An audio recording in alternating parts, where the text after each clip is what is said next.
Hello friends, good morning, नमस्कार। आपन देखुं digital Odia TV. आज अगस्ट मास 22 तारिख गुरुवार। देश विदेशर टॉप न्यूज आपन ये चैनल माध्यम जानीपर। आपण को अनुरोध वीडियोटी को शेष पर्यंत देखंतु। चैनल नुआ थिले सब्सक्राइब करी बेल आइकन टी को प्रेस कर दियंतु। युक्त 2 नुआ ढांचारे परीक्षा देवे विद्यार्थी। आसंता फेब्रुआरी 15 रु परीक्षा आरंभ हेबो बोली उच्च माध्यमिक शिक्षा परिषद पक्षरु सूचना मिली। परवर्ती खबर, ओडिशा रे स्वाभाविक हेबो आलू दर। राजी हेले पश्चिमबंग सरकार। पश्चिमबंग में बसिथिबा बैठक रे व्यवसायी मानक आगे मुंड नुआइछन्ति ममता सरकार। परवर्ती सप्ताह रे पड़ोसी राज्य तथा पश्चिमबंग 2 लाख टन आलू रप्तानी हेबो बोली सूचना देले ममता बनर्जी। परवर्ती खबर, बढ़िला मिड डे मिल दर। मध्याह्न भोजन दर वृद्धि करिसन्ति ओडिशा सरकार। छात्र छात्री मैंने उत्तम खाद्य ग्रहण करेंगे बोली से सबको दृष्टि आगे रखी मिड डे मिल 1 टंका वृद्धि करिसन्ति राज्य सरकार। परवर्ती खबर, ओडिशा रे हेबो विकसित, पहुँचब बिजुली। विधानसभा रे एही भली घोषणा कले शक्ति मंत्री कनकवर्धन सिंहदेव।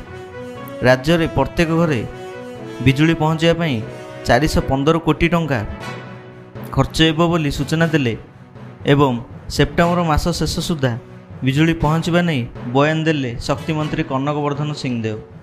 परवर्ती खबर, आसिला नियुक्ति सुजोग। ओडिशा रे समस्त छात्र छात्री करिपरिबे आवेदन।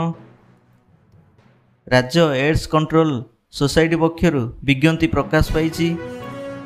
आसंता अगस्ट 22 रे यार शेष तारीख रही। आशायी प्रार्थी माने medical officer, counsellor, data manager आदि पद पर आवेदन करें।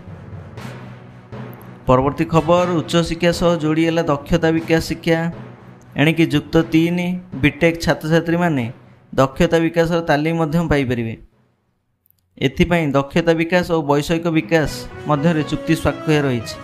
30 जिले में 6000 पाठ्यक्रम देव। बीटेक, पॉलिटेक्निक, आईटीआई आदि क्षेत्र में 1 लाख रु अधिक कोर्स पर दिज्व लाइसेंस। परवर्ती खबर, पुणी गला वज्रपात जीवन। आज राज्य में 4 जिले में वज्रपात होइछि, जहाद्वारा 6 जनकर जीवन जाइछि। मुख्यमंत्री मोहन माझी दुख प्रकाश करने सह प्रत्येक परिवार को 4 लाख टंका देवाई घोषणा करिसेंति।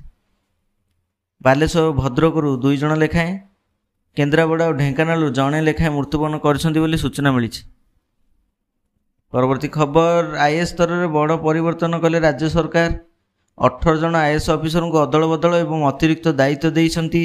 सत्यव्रत दास होइछन्ति गृह विकास एएससी। देवरंजन सिंहदेव हेले राज्य राजस्व विपर्यय परिचालना एएससी। सत्यव्रत दास स्थान में एसआरसी भावे अतिरिक्त दायित्व तुलाइबे देवरंजन।